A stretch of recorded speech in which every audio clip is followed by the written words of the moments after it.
Hey everybody, it's me again. I've watched a couple of videos lately, and one of the topics has been procrastination. And I kind of want to give you my version of procrastination and what it kind of means for me and why I tend to be a procrastinator as well as a lot of other people apparently are out there. In watching some of the videos, what occurred to me is the reason I tend to procrastinate is because of my size and because of the length of time it takes me to get things done. Like, I can't whiz up and down the steps, I can't clean a room in 15 minutes. You know, it takes me more time to do things. So where everybody else has 24 hours in a day, I tend to sometimes have 12, depending upon my energy levels and my mobility level, depending upon my knees and how they're feeling. So what happens to me is I sit and in my head go through the list of things, all the things that I have to do. You know, the kitchen needs to be clean, the living room and dining room need to be clean, the bathroom needs to be clean, I need to work on a book, I need to do this, I need to do that. And I sit and I think about all of these things, and I know that I'm not going to be able to get them all done. And all I do is go in my head thinking and thinking and thinking about how I'm never going to get them all done. And I look at the whole picture. And by the time I actually get up and do something, if I do, it ends up that the day's almost gone and I got nothing done. So what I've learned to do for me is, I've accepted the fact that at this moment in time, I'm not going to get everything done.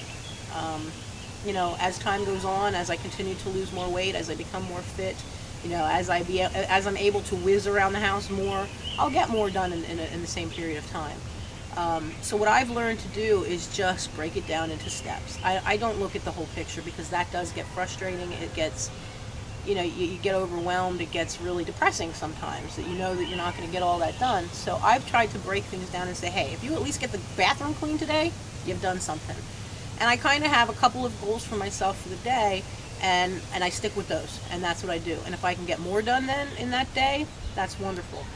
But it tends to help with my desire to, I wouldn't say desire to procrastinate, but my habit of procrastinating, because then I'm actually getting something done. I feel like I've accomplished something. The list isn't as big, and I'm not looking at the whole picture all at one time. So, when I take little pieces of the picture and just look at that corner of it, it's a lot better. So I don't know if that's a helpful hint for people, but that tends to be why I procrastinate, because I just get so overwhelmed with everything that has to be done that I end up doing nothing because I'm too busy thinking about it. So when I break it down into pieces and steps, at least I can say I did something. I feel more accomplished, I feel better, and then I have less of the puzzle to take care of. So that's just my tip when it comes to looking at why we procrastinate and how we can handle it.